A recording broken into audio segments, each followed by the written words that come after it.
Hello and welcome back to the Budget Knitter podcast channel. My name is WSpargurKnits. I am your host, and today is our knit along update number 5. So if you are new to this channel and you're wondering what's going on, we are doing a knit along, and this is our 5th update, and we're doing the flax sweater by Tin Can Knits. So if you've ever wanted to knit that sweater, there is a playlist on my channel that has all of the tutorials for this knit along from beginning to where we are now, so you can hop over there and get caught up. We still have plenty of time to knit this. I know people have joined just a few weeks ago actually, so there's a lot you can do, and I'd be happy if you would join me or all of us. And there is a Ravelry group page thread thingy. Actually a couple for this knit along. We have the chatter thread, and then we also have the finished objects. There are prizes for completing this, and so if you want to join along, just go find those videos, and then you can find me on Ravelry as the Budget Knitter Podcast. Just search for that group and you can find those threads in the forum discussion section. Also, if you are new, you can find me on Ravelry as WSpargurKnits. You can find me on Twitter as WSpargurKnits. You can find me on Instagram as WillMSU. And there's a Facebook page for this group as well, which is facebook.com/thebudgetknitter. I also have an Etsy shop, which is thebudgetknitter.etsy.com. I have some awesome things in there. I have some hand-dyed yarn, I have some stitch markers, and I have a couple of scarves, and there's going to be some other things going up in there soon. So you can hop over there if you're interested in any of those things as well. So let's jump right in. Today we're doing the sleeves. So let's take a look at what we're going to be doing today. We are going to be adding the sleeve, and we're going to do one at a time. I did this because we're going to need to move this tutorial along a little. So we're going to be picking up where we put the sleeves on, oops, dropped my needle, on waste yarn, stay. And we're going to pick that up. We're going to knit around and pick up the stitches at the bottom of the sleeve here. And then you are to knit a certain length, whatever your pattern specifies. There's a length you need to knit for that. And then I will show you how to do the decreases and a couple of little tricks for that as well. So for those of you who have been watching me knit this for a while, I am using, for those of you who haven't seen me knit this at all yet, I'm using Lion Brand Mandala. It is a DK weight yarn. This pattern calls for worsted, but I found that it fits me a little better if I use the same needle size, but I use a thinner yarn. I have tried this on before I connected the other sleeve, and this fits almost perfectly. So I'm thrilled that I kind of found a formula that works for my body. So I am not using kind of the same colorway each time. I just had all of these leftover balls of yarn, and so like the one I'm going to be using today is just some blues, and that's probably not going to be enough for one sleeve, so I got one that's also some pinks and some purples that I will probably add in. And yeah, we're just going to keep going. I do not intend to make the sleeves match at all. I think it's going to be kind of a fun look, so we're just going to go right in.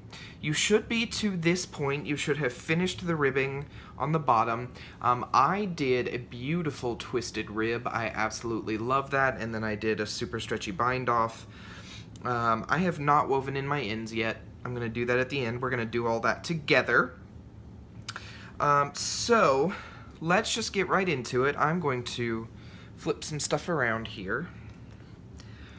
And since I've already started the other sleeve, I'm going to leave that needle in there, so I got a second one. Now, the thing with the sleeves, depending on the size you're knitting, you may or may not be able to use a 16-inch circular, which is what I'm using. You may have to use double-pointed needles. And the first time I knit the flax, I did use double-pointed needles. I used these right here. These are Knit Picks Dreams, I think. They're a nice laminated wood. They're nice and light. These worked really well.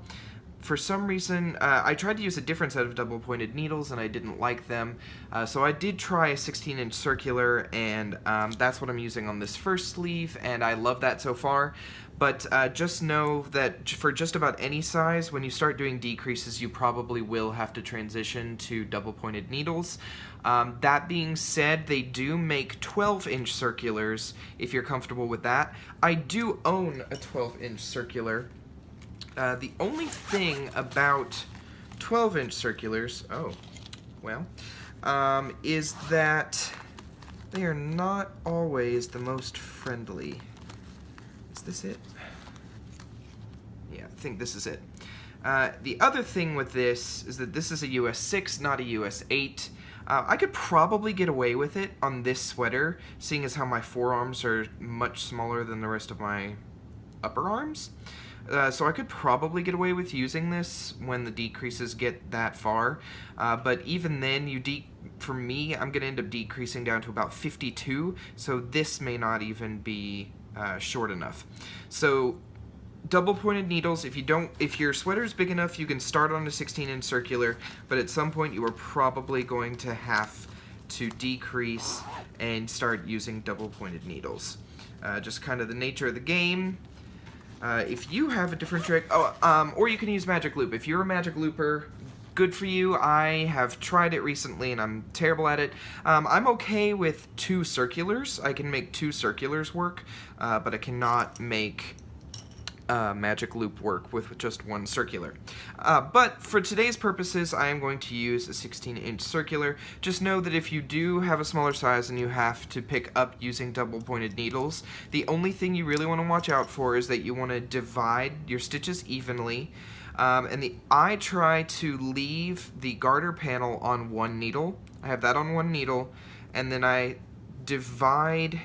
Well, you're going to pick up a certain number of stitches under your arm too, so remember to keep that in mind. But you just divide evenly however you need to do it. Anyway, here we go. So the first thing we need to do, for me, some people don't do this, but I do. I tie this closed so that the scrap yarn doesn't have any hope of accidentally coming out of the sleeve while I'm working on the rest of the project. So what we're gonna do is I'm essentially gonna cut this knot off because it's just in the way and I don't want to sit here and try to untie it. So I'm just gonna snip the knot part off, and we are gonna leave this still hanging though.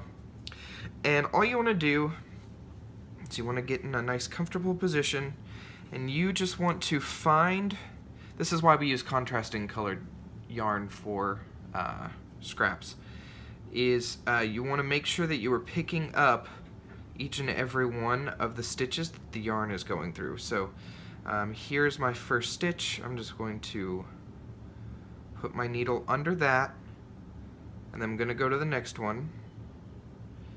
Now be careful so like I've picked this one up, but don't pull it tight, because then you're going to tighten up the stitch next to it. So it's going to tighten a little as you insert your needle, because it does have to make it wider and make it over the needle. But you're just going to insert kind of in front of the scrap yarn, just a little bit at a time. I'll do 7 or 8, maybe 10, however many I feel like I want to pull through. And then you just kind of slide those onto the needle, just enough so that you know that they're secure. And you can either try to do this with your fingers, or sometimes I just grab an extra needle.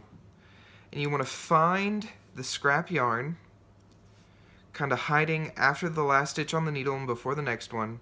And you're just going to kind of insert your needle, and I hold on to the stitch that's not on the needle yet, and then find a way to kind of pull that up and pull your yarn out. However, like if you use lifelines or anything like that, that's, however you would normally get a lifeline out. Anyway, and then I pull up on the yarn a little, because sometimes when you do that, it tends to hide the next stitch sometimes. It'll pull it back down into the work, but don't worry, you didn't lose it, it's just a little hidden. So I pull up on that scrap yarn to show the stitch again, see where it is. Sometimes I'll even hold it in my left hand. I am not a continental knitter, but I am a crocheter, so sometimes I'll hold it like my crochet yarn when I'm holding that, just to pull that next stitch up. Find it. Is that it? Yep. Right there. And we're just going to continue to pick up the stitches all the way around and pull the yarn out however often you feel that you want to do that. Some people do it every stitch, some people wait until they've pulled it all the way or slipped almost all of the stitches and then they'll pull it through. Just however you're comfortable.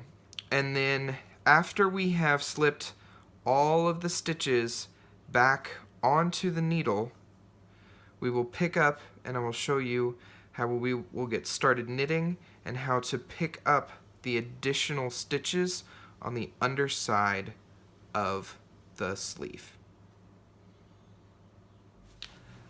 Okay, we have all of our stitches picked up onto our needle, whether it be a 16-inch, whether it be double-pointed needles, whether it be magic loop, 2 circulars, whatever you're doing to knit in the round. So the first thing we need to do is we need to attach our new yarn. We're not going to worry about this open spot just yet. We're going to catch that on our first time around. Now there is something that somebody suggested to me that I didn't do earlier, but I want to show you how it might be easier to maneuver this with something that most people have in their homes, in their kitchens. So I'm going to grab that and show you how it might be easier to maneuver this around. Okay, so regular kitchen salad bowl. We're going to use this to help move our project around without having to do a whole lot. We're just going to place it down in there. This is just going to be like spinning the project normally, except you spin it like this instead of having to pick up the whole project and twist it around. As you knit, you can just spin the bowl. So, with our sleeve visible here at the top, you're going to grab your yarn that you were knitting with. I've got this very pretty blue. This is coming off of my yarn dispenser the wrong way, so I'm going to flip that. Okay, so we just want to insert, and because we're not connected in the round, you can do this whatever way you need to do. Insert to knit the first stitch and put our yarn through and knit. Now you have 2 options. I tend to drop the extra piece of yarn, but if you want you can knit another stitch with both, but I tend to leave it because we're going to use it to sew in our holes later, because this is going to leave holes, don't worry about that. Okay, so now you're going to pick up and you're going to just knit. And remember, in pattern, so we're going to reach the garter panel, and you want to make sure that you're staying in pattern. You ended on a purl row, so we're going to get there. But I want to show you one thing that I decided to add on my sleeves that I wish I had done on the rest of it, that adds a really interesting detail, just kind of cleans things up at the garter panel. And I got to get there. I think there's about, for me, there's about 27 stitches between the bottom and the garter panel. Okay, so 1 stitch before the garter panel, I got 1 more to go, right there. So this is my first purl bump. This is the stitch right before the garter panel. So this is the knit stitch before the garter panel. I decided to add a twisted stitch before and after the garter panel. So for this knit stitch, instead of knitting through the front like this, I'm going to insert my needle into the back loop of the stitch. And I'm going to wrap and pull through that way. That has now twisted the stitch. It's a little hard to see with just 1 stitch, but it has twisted it. And it will create a really interesting line, a really clean line when we continue to do that. So since this is a knit row, I'm going to knit across my garter panel. There are 16 stitches here.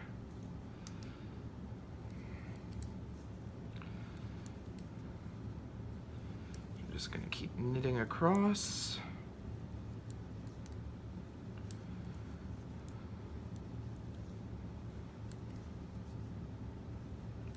Okay, that was the last for the garter panel. We're at the first knit stitch after the garter panel. Ooh, this needle tip's a little rough. Okay, so again, instead of knitting through the front, we're going to knit through the back loop and pull that through. There are wonderful, wonderful videos on how to knit through the back loop on YouTube if you are interested in doing that stitch. Anyway, we're going to knit here to the end of the row.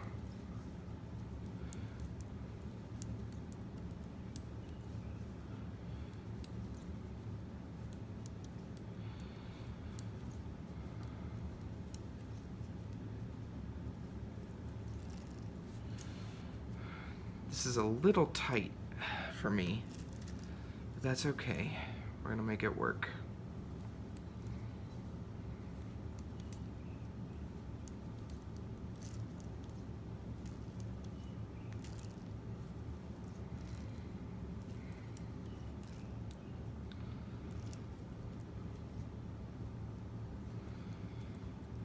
If your stitches are tight, just knit them a little bit looser.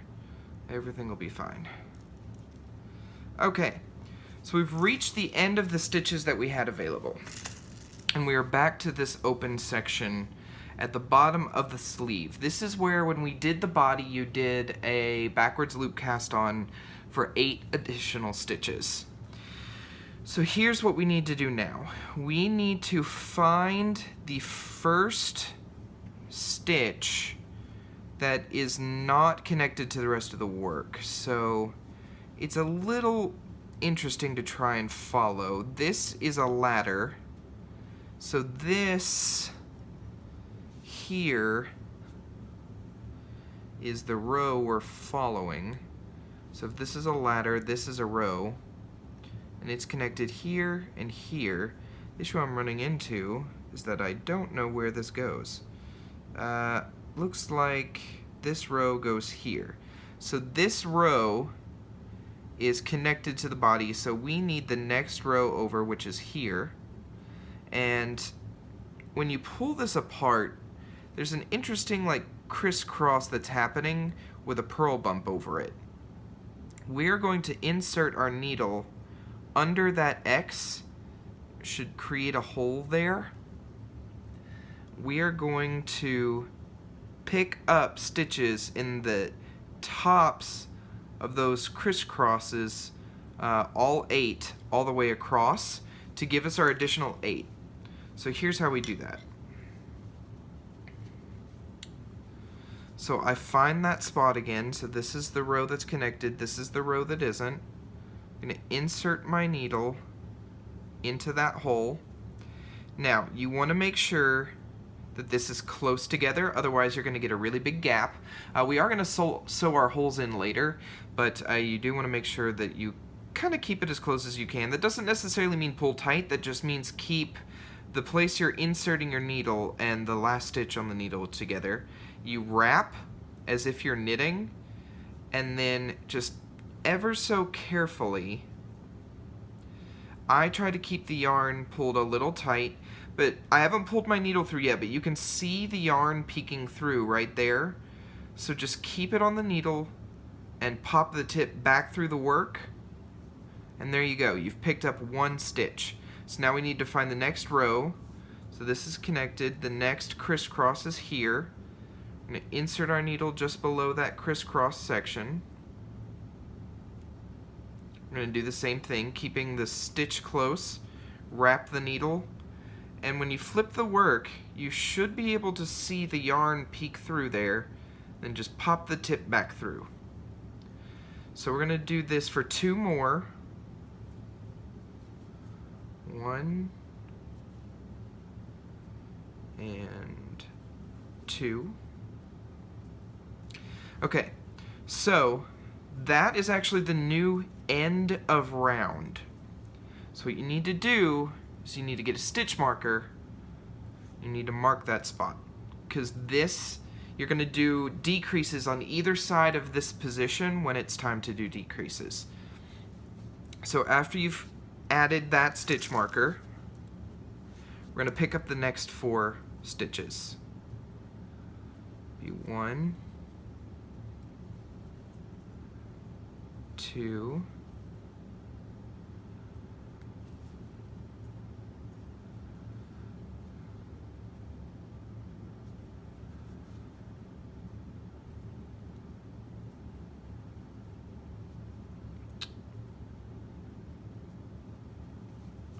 3, and 4. Okay, so now we are back to the beginning of our round. You're going to insert your needle into the beginning of the round. Now remember, it's the beginning of the round from the previous row, but it is no longer the beginning of round. Beginning of round is now right after the stitch marker. So insert, wrap. This stitch is going to be a little loose because that's where your yarn is tied in. So after you knit a couple, if you want to go back and find your tail and pull that, just a little bit tighter so you close that gap again, that's perfectly okay. So then we are now on a purl row for the garter ridge, or for the garter panel. So I'm going to knit up to that stitch before the garter panel again, and we're going to do that twisted stitch again. And we are going to do this entire row because I want to show you just kind of how we knit that bottom thing where we picked up those stitches. So I'm just going to knit around. I can feel where the needle point on this wasn't filed down correctly or wasn't coded correctly.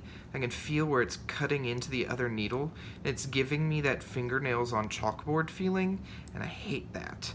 These are my knitter's pride, and I've been having this problem with their tips, and it's driving me nuts. So, okay, so stitch before garter panel, insert into the back loop of the stitch, wrap, and pull through. Bring yarn to the front, and purl across your garter panel. For me, that's 16.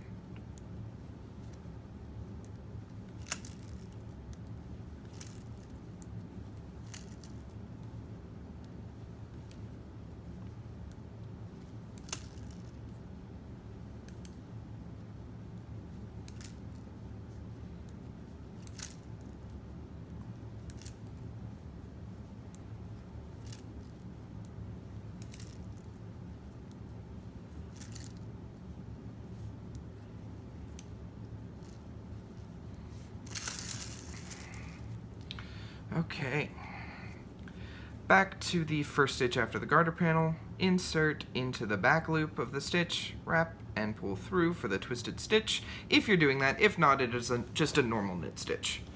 So now we are going to knit back down around to where we picked up the additional stitches.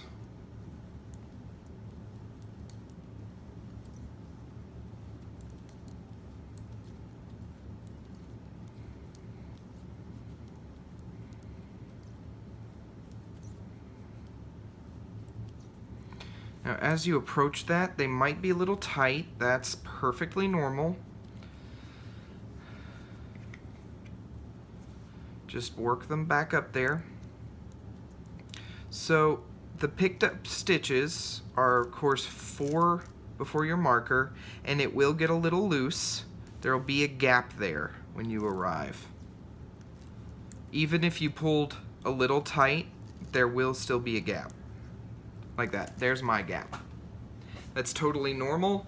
That will get sewn together at the end. But now that you've got those picked up stitches, just insert your needle as if to knit, and you just knit right across. Up to the marker, and then slip your marker, and continue on. 1, 2, 3, 4, and the next one. And so now you have completed all of your rounds of picking up the stitches. So now what you need to do is your pattern will call for a specific length, how far you need to knit in order to, before you start your decreases. So for my size, that's 6 inches. So what I'm going to do is I'm going to take this out.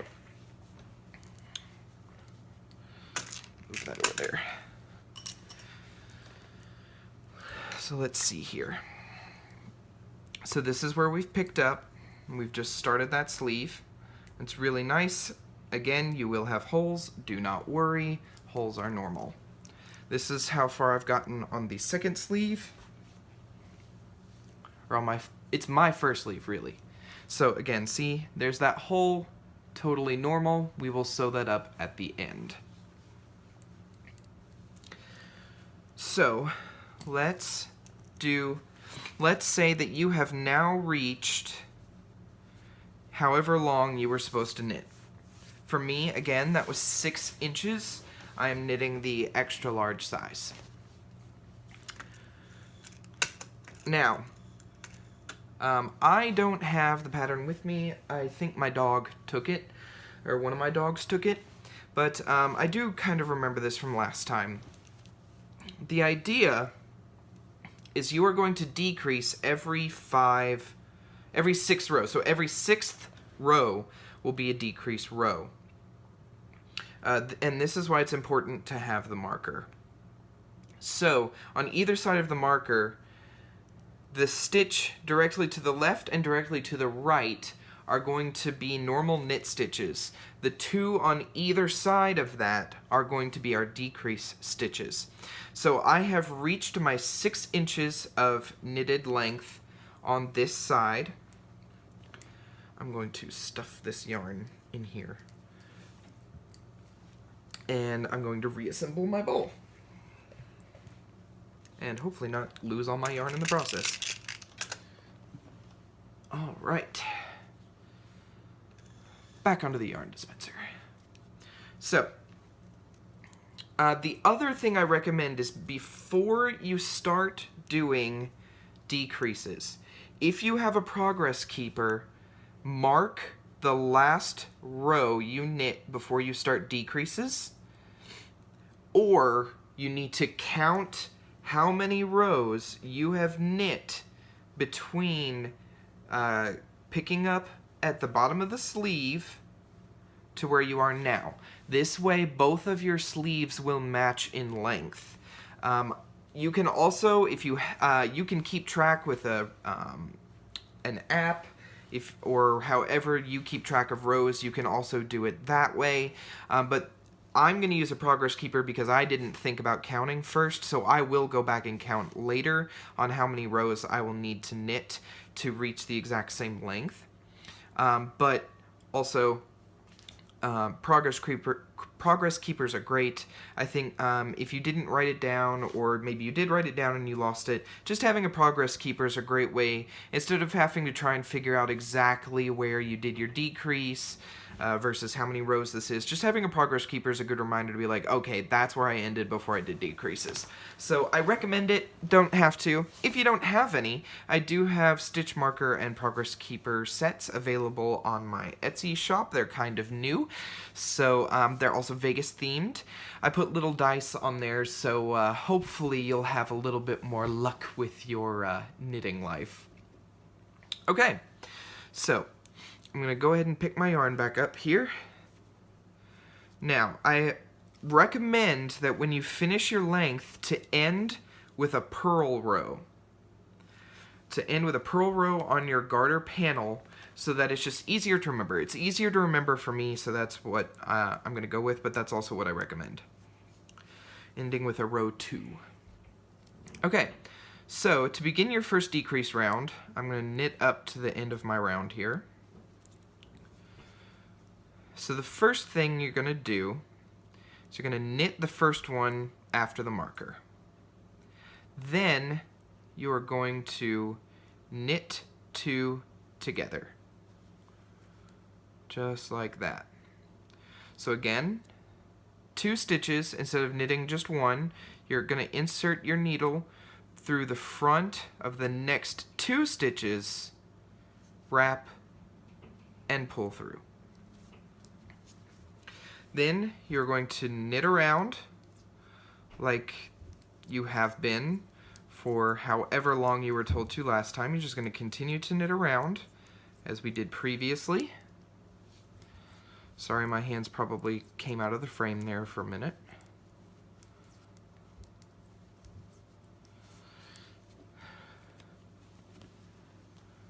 And I'll knit this whole round with you. Oops.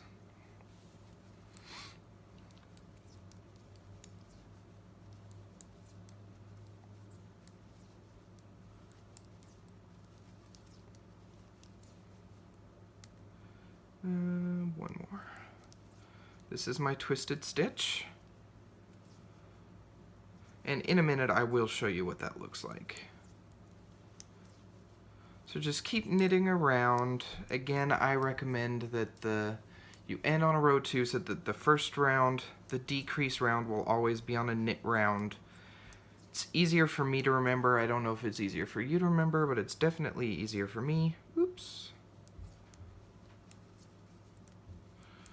Just working our way around. Yeah, this bowl thing is a savior. I can't remember who told me to do that, but it has been so wonderful.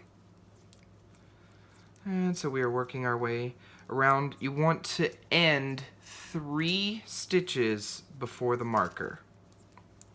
So however many stitches you have on your sleeves, I think mine's in the 72 range. I'm going to knit around to 3 before the marker. Almost there. Just a couple more. 1, 2, 3. Oops. Okay, how many do I got left? 4. Okay, so 1 more. There we go. Okay, so now this is the end of the decrease round. This is where we're going to do a slip-slip knit. To do a slip-slip knit, you slip 1 purlwise as if to knit, slip 1 as if to knit, slip 2 as if to knit. So now you've slipped those knitwise. You're going to take your left hand needle, insert into the front of the 2 stitches you slipped, and then you're going to wrap and pull through as if to knit. And there you go. That was a slip-slip knit. And then you knit that one. And now you knit 5 plain rows. So you will decrease every 6th row. You have a decrease row followed by 5 normal rows. Decrease row followed by 5 normal rows. So if you look here, there's the knit 2. And here is the slip-slip knit. Awesome. So you will do the decreases the number of times that the pattern tells you to. For me, I think it's 11 decreases. I'm going down to, I believe, 52 stitches. So again, as you get shorter and shorter, you may have to switch to double-pointed needles in order just to get those last tinier rounds, or magic loop, or whatever you do for very small circumferences. All right. Oh, so let me show you what this twisted stitch looks like. So here, up here, no twisted stitch, right? Just normal knit stitch. But where we connected the sleeves, it's got this beautiful twisted stitch line.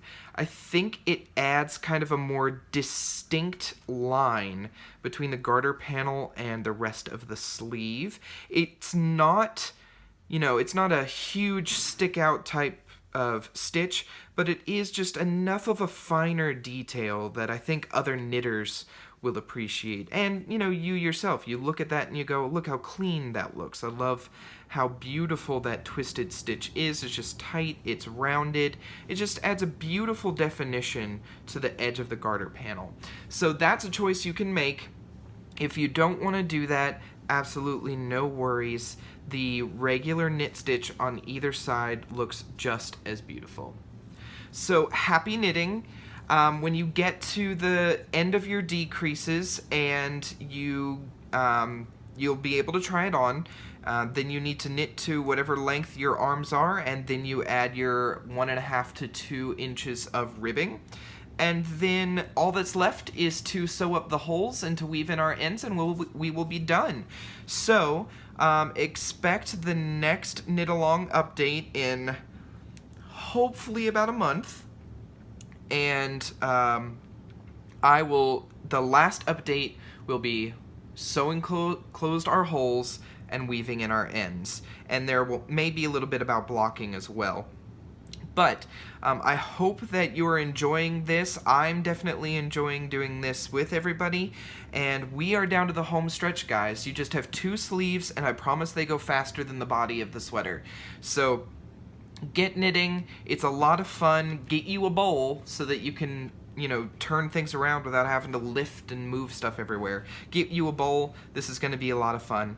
And I will see you again very soon here on this channel. And remember, you do have 2 months after the final video is posted to finish knitting your sweater and to put it in the finished object knit along thread on Ravelry to be entered in for prizes.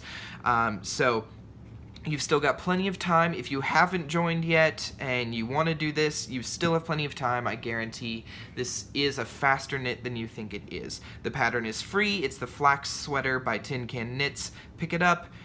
It's a great garment. I will see you again very soon, and I cannot wait to do a sweater parade. So have a wonderful night and a wonderful weekend, and I will see you very soon again here on the Budget Knitter Podcast channel.